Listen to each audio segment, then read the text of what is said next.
Good. Thanks. Okay, thank you. Sorry for that interruption. We just needed to do some technical.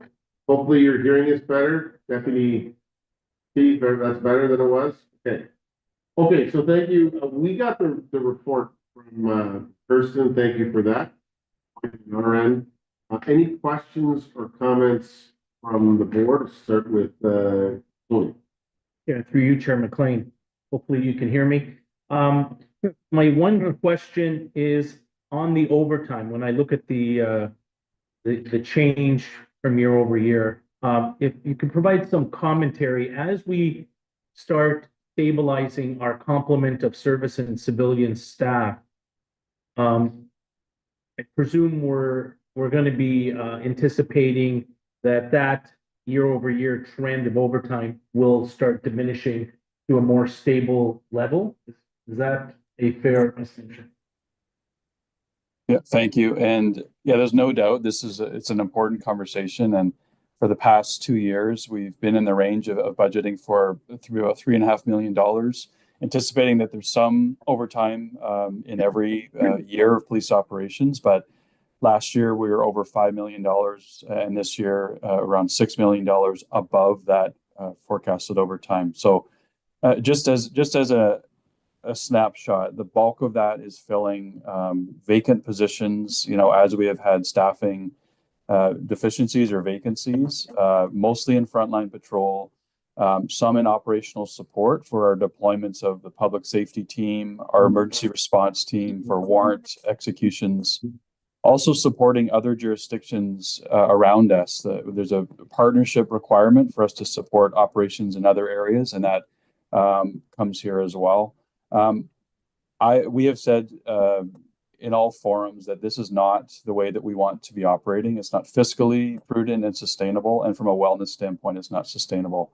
Our hope is that as we are onboarding to the full authorized staffing levels, this should even out over time. We have been clear that there is an onboarding time lag, that the hiring of an officer requires almost a full year of training and deployment into the field. But we do anticipate that there will be hopefully an amelioration over time of these overtime costs. I think it's important for the board to know that we have a monthly overtime dashboard that gives us real-time analytics of every dollar, every hour of our deployment of overtime. We have an overtime working group that is scrutinizing the trends and the allocations of overtime. And we're also doing consistent messaging with all of our mid-leader groups who are the scrutineers and do make the determinations on the hourly basis. Our real-time operations center is a centralized function to allow us consistency for how roles are filled, how we're nimble on ensuring we're meeting minimum staffing levels in those allocations. But ultimately, it is the top priority from a fiscal accountability standpoint as we head into 2025. For any controllable reduction in overtime, it's incumbent upon us, for all those reasons stated, to improve whenever we can. Okay, thank you for that. That's helpful. Good context. Quick questions, Chief. I know I think the chiefs of police are having, and we've had some discussion around some of the new responsibilities that come from the Community Safety Policing Act, and lack of a better way of describing it, there's some new mandates that aren't funded in the same way. So, and I know, is it AMO? I know councillors have been, there's some discussions around those types of things. The police chiefs, police boards are all having conversations around how we're appropriately funded. Federal Chief, if you want to just kind of give some context to that, because we're all still going through the new act and what's required of not just us, but I would say police boards right across the province, and the responsibilities that are on policing, but also on the municipalities. Maybe if you can give us a bit of context on that. Sure, thank you. So, as detailed in the report, and it was forecasted and it's become reality within this year and heading into next year and beyond, is that the Community Safety and Policing Act there's a recognition of about $2.5 million of our operating capital budget that is strictly for the bare minimum requirements of compliance with the new act. That's necessary equipment and training allocations, requirements for that across several key areas. This is the same cost in proportion that every service in Ontario is facing with the legislation. So the Ontario Association of Chiefs of Police, as recommended by the Finance Committee, and Kirsten Hand is one of the co-chairs on that committee, made a recommendation for an OACP resolution that the government of Ontario to fund police services the full cost to implement these legislated commitments. As you mentioned, we're aware that there's other advocacy through other organizations, such as the Ontario Association of Police Service Boards, AMO, and others are recognizing that because 99.9% of our, or 99% of our budgetary allocations are in compliance with legislation, these are costs that are incumbent upon us to fulfill. But recognizing that in tough economic times, there's simply avenues for funding we hope become available. And so we're looking to amplify this conversation locally, but also across the province. And I know that it is a live environment, as every community in Ontario, and certainly here locally, is facing many pressures and the balance of all economic pressures. Okay, thank you. That's very helpful, and we'll do our part at the board side. I know you're the chiefs, and I know our councillors through AMO are. Okay, I think that was for information. We've done it. This has been, and I would say thank you on behalf of the board to Chief, the deputies, Kirsten, all the finance folks. This has been a product of, I don't know when we started, but it's got to be 5 months ago or more that we are close to it. We started our budget consultation. We had public input. We had a draft budget, and we refined that to where we are today. And so thank you to you, your team, and everyone involved in putting this together. It's no small task. Appreciate the efforts. Okay. I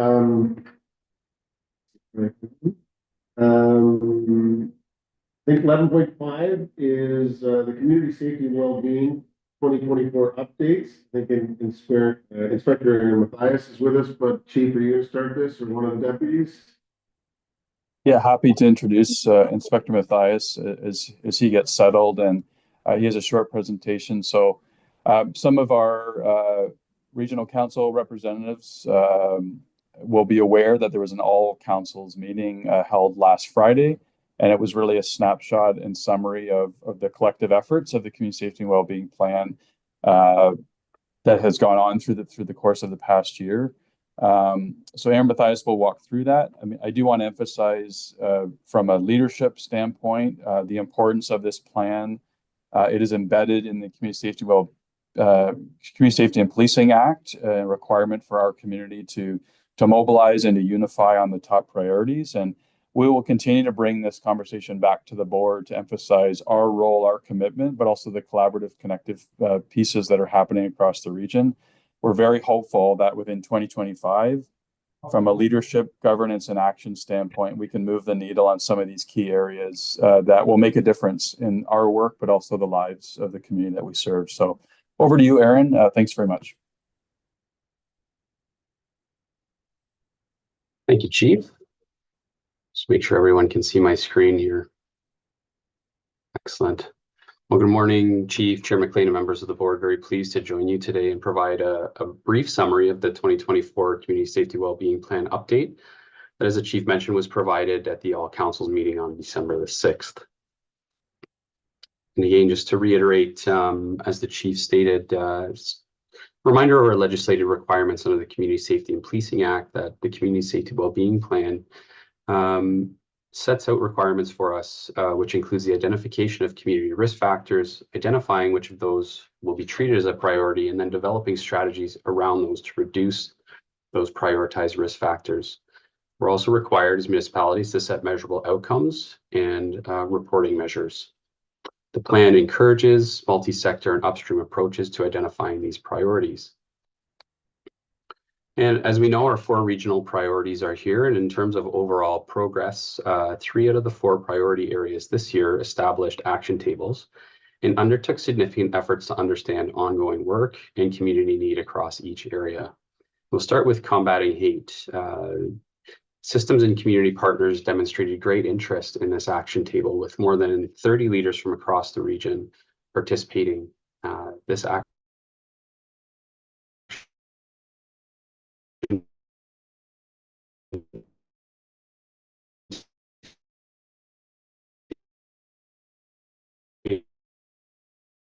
table data to ensure that all incidents of hate are recorded and actioned appropriately.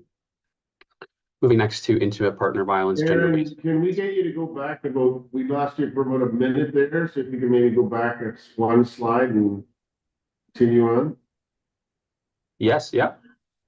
Just a review of our legislated requirements. The Community Safety and Policing Act sets out that a number of requirements for community safety and well-being plans include the identification of community risk factors, identifying which of those will be treated as a priority, and developing strategies to reduce those risk factors, setting reportable outcomes and measures. The plan also encourages a multi-sector and upstream approach to addressing these priorities. In terms of the overall plan progress, 3 out of 4 priority areas established action tables in 2024 and undertook significant efforts to understand ongoing work and community need across each area. Beginning with combating hate, systems and community partners demonstrated great interest in this action table, with more than 30 community leaders from across the region participating. This action table plans to deliver a regional strategy in the near term to address the high frequency of police-reported hate incidents over the past year. Additionally, the group will continue to work towards developing consistent pathways to reporting and analysis of the resulting data to ensure all incidents are recorded and actioned appropriately. Moving to intimate partner violence, gender-based violence, and missing and murdered Indigenous women and girls, members of our Family Violence Project comprise this action table currently. And they completed a multi-year strategic planning session led by the region of Waterloo. This provided important fundamental components to the Ontario Stands funding application submitted to the province in October, with a focus on community planning and service integration. The Family Violence Project also expanded the number of services provided by adding the expertise of the Sexual Assault Support Center, SASC, as a partner. Multiple Family Violence Project partners also presented innovative initiatives to the Government of Ontario's Standing Committee on Justice Policy Study on Intimate Partner Violence, showcasing their ongoing work and commitment to evidence-based programming. The action table surrounding addressing mental health and addiction needs together has recently been formed and will make up a mental health and addiction systems transformation team comprised of both KW4 and Cambridge North Dumfries Ontario Health teams. There is a multitude of efforts that fall under the work of this table, including WRPS mental health initiatives, upcoming Heart Hub models, and our ongoing efforts around an alternate destination clinic for this region. And the Creating Safe and Inclusive Spaces action table remains a work in progress, but we see aiming to involve the strategic goals outlined in the Reconciliation Action Partnership and Indigenous space needs assessment, among other ongoing initiatives. Some additional highlights from 2024, the Upstream Fund funded 35 grassroots organizations this year in its 3rd year of existence. And these are grassroots organizations doing work in the community that align with community safety and well-being plan. We saw a branding refresh, a new logo, which you saw at the beginning, and you'll see at the end of this slide deck, as well as our updated website. The content has been rebranded. And on November 14th and 15th, the region hosted the Forward Together conference, which brought information and initiatives to community leaders over 2 days, highlighting the ongoing work at the action tables, and proudly featured WRPS members' contributions to combating hate, IPV, GBV, data for good, youth-led decision-making, as well as various panel discussions. This also showcased the important collaborative efforts of the Community Safety Wellbeing Plan, the Children and Youth Planning Table, and Immigration Partnership Waterloo Region. And looking forward, we are entering the final year of the current plan before the legislative requirement to review and, if appropriate, revise the plan. Efforts in 2025 will focus on delivering definitive strategies with near-term deliverables throughout the action tables to ensure continued forward momentum on the plan's priorities.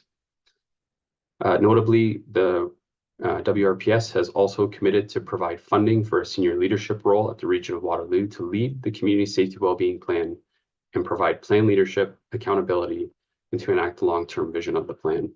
Look forward to providing additional plan updates throughout 2025 as strategies and initiatives and governance through the plan continue to evolve. Thank you. Thank you for the update. It sounds like a busy, well, 2024 and moving into 2025. Any questions or comments from the board? Karen, for the Hi, just a quick question, Aaron. So, at the November event, then there wasn't the presentation of an action plan or strategy for any of the tables as of yet. Still currently under development. Is that correct? That's correct. Those remain in development, and sorry, through you, Chief. Those do remain in That's all right. development. I forgot about Ian. Basically. We will have some additional updates in that regard at the next steering meeting on Thursday. Great. Okay, thanks, Aaron. Okay, Sandy. Yeah, thank you. I just wanted to comment a little bit on the leadership that the Waterloo Region Police take in the community in terms of safety, collaboration. And I know when I started 10 years ago, I sat at a table where police were there with services and full plethora of different social agencies. And they looked at how to serve the difficult to serve. And I think the general public gets their information from the media and from TV shows. And so I just wanted to give an opportunity for the chief or Aaron to talk a little bit more about leadership in the community and the role that the police service does play, because they're a lot more than just chasing bad guys. Thanks for the kind comments. I'll always defer to Chair Redmond if she wishes to comment, but I continue to be impressed by the tables that we're at and the role that we play every day in those crucial conversations and collaboratives. And I mean, I'm fond of saying that we don't want to lead any more than necessary, but we'll be pleased and proud to step into those leadership roles where we can inform issues of safety and really try to improve the health and wellness of our community. So we will continue to advocate that this is probably the best opportunity we have within this generation. If we can tackle the issues that Aaron has highlighted here in terms of intimate partner violence, gender-based violence, mental health and addictions, and combating hate, just even those 3 out of the 4, that is a significant bulk of our work. And for anyone who wants to challenge where resources are allocated, how work is done in this community and who's doing it, these are the tables and the conversations that will provide the solutions that are essential. So, you know, we're very proud of our role. We want to lift up and amplify the work of others in the community who are doing that, those grassroots connections. And through advocacy and collaborative funding streams, we know that we can find some best in industry solutions as well. That can happen here in Waterloo Region. So thanks for the commentary. I don't know if anyone wants to join in to supplement that. Any other comments on the board? Thank you for the report. I think I don't think there's a motion on that. It was more of an update. So we'll look forward to getting next one and continue the partnerships around the region. It's soon integral in. Okay, I think that takes us to the end of the chief of police reports, and we're on to monthly chief of police report. And this is a verbal one for you, chief. I got that right? Looks like he's serious. Thank you, Chair McLean and members of the board. So very proud to provide the monthly chief of police report. And it has been a busy one. We've seen in the last few weeks some spikes in violent crime that are top of mind for us. And as we look back at the year, it's been certainly a busy one on many fronts. So um, the board and the committee will be probably familiar that we had a major investigation breakthrough where we were led to a huge chop shop operation operating in our region in North Dumfries Township, where dozens of vehicles were located and essentially uncovering a very sophisticated organized crime operation where vehicles are being broken down into their parts to be sold, fueling the enterprise of the stolen vehicle trends we've seen across the last couple of years here, provincially, nationally, and then globally. There is a market for parts and the source of those parts. So very proud of our members who conducted a major intervention. About $4 million of recovered vehicles has been determined to this point, and we will continue the investigation. A number of people were charged, and there's a large processing of the investigative capacities moving forward. We also tragically, on November 27th, had a homicide in Cambridge. A 40-year-old male suffered gunshot wounds and was pronounced deceased at the scene. And also a 31-year-old male was shot outside the residence. And our major crime and general investigations and forensic ident team will continue this investigation. Tragically, a few days later, the fifth homicide in Waterloo region occurred at a Betterton City, where a 39-year-old male was also shot and pronounced deceased. And we are actively, with the previous investigation, working through our major crime unit, as well as all our investigative teams to locate the people involved to bring this case to justice. So the total number of shootings in 2024 to date have been about 21. 4 of the 5 homicides in this region have been as the result of gunshots as well. We also are so busy in the cybersphere, and the people will be very familiar with the trend of frauds. We had a major investigation as well conducted by our General Investigations Unit, where 2 Cambridge males were charged in connection to a fraud investigation that spanned fraudulent activity with unauthorized transactions occurring across financial institutions, educational institutions, and the Government of Canada, over $500,000. And as a result of the investigation, 2 males from Cambridge have been charged with a number of fraud-related offenses.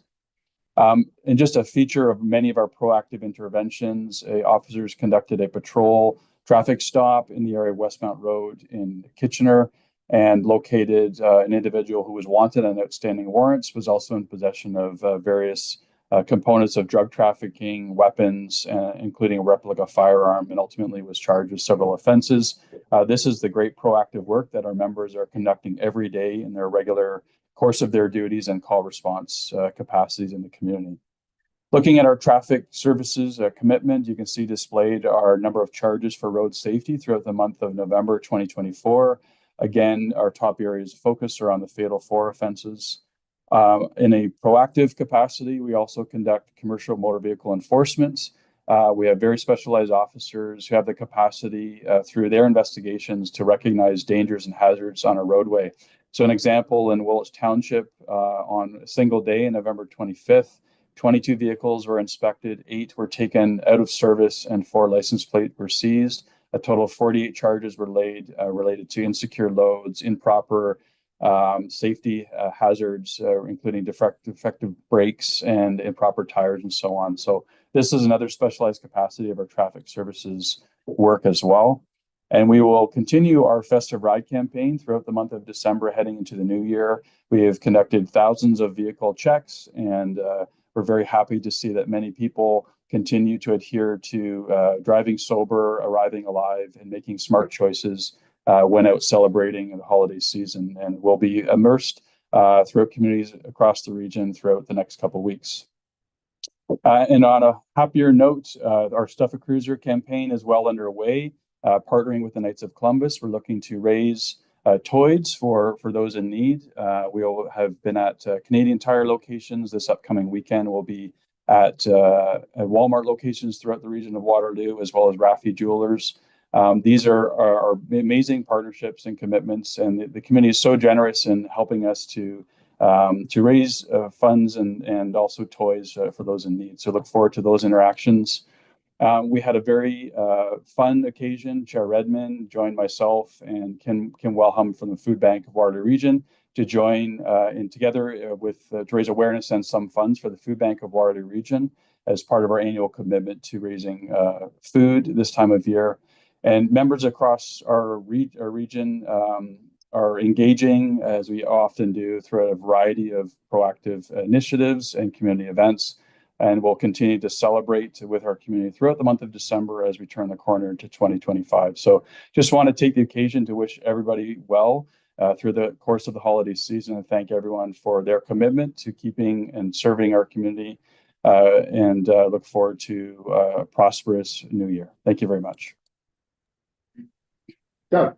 No, I just wanted to comment, it's on the Festive Ride campaign, how disarming that is in terms of how its implications and how people look at it. But it's just kind of a holiday spirit, which I like, with other implications. I was gonna ask whether the Festive Ride program involved the officers on patrol wearing reindeer outfits and Yeah. red noses, but I assume that's not, but everyone should take heed to that. So, any other questions or comments for the chief? If not, thanks, chief. Moving on, as we close our agenda, new business. Doug?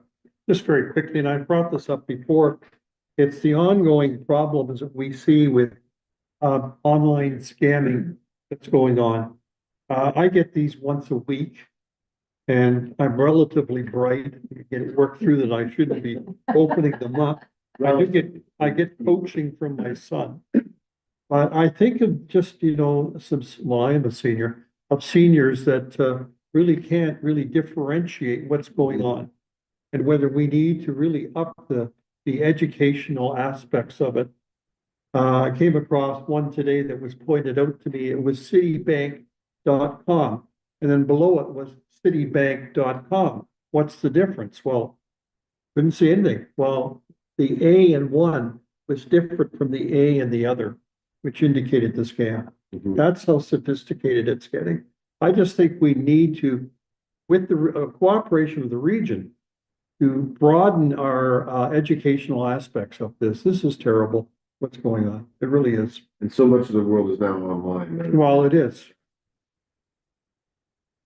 Chair, Chief, I just like, in public life, you're never supposed to ask or answer a hypothetical question, but I know that other levels of government are looking at banning guns, and I'm also aware of the tragedy that happened in the United States where it was a gun that was fabricated through 3D printing.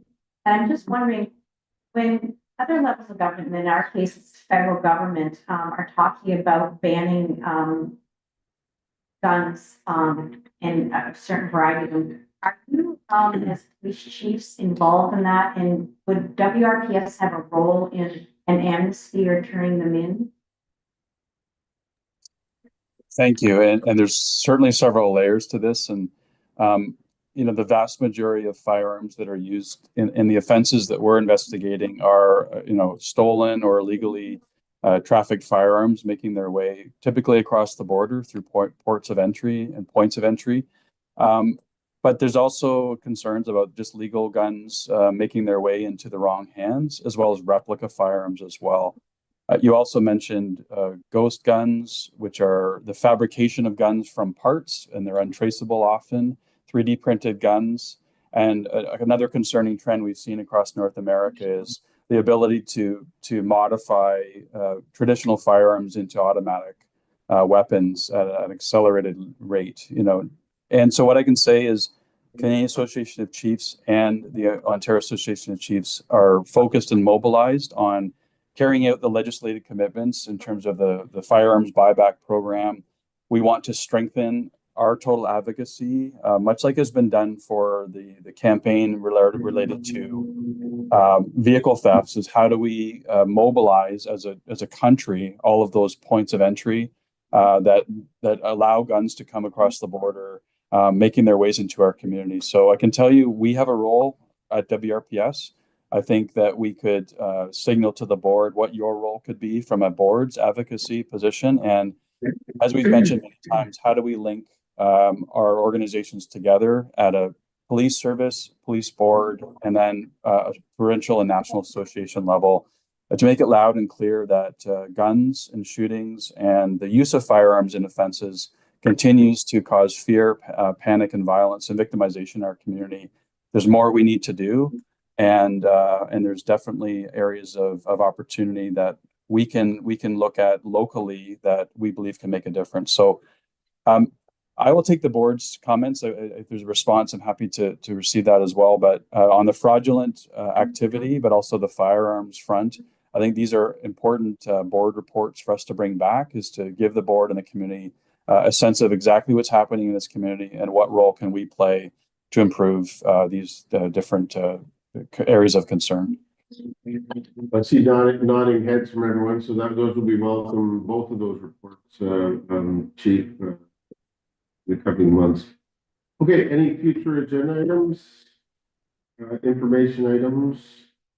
Just as before we adjourn, once we are adjourned, members of the media are welcome to log into Zoom with the login details that were provided. Chief Carl and myself will be available to take questions from the media. And with that, I think we're at adjournment. Can I get a motion to adjourn? Moved by Councilor Craig, seconded by Mr. Schmidt. All those in favor? And that's approved.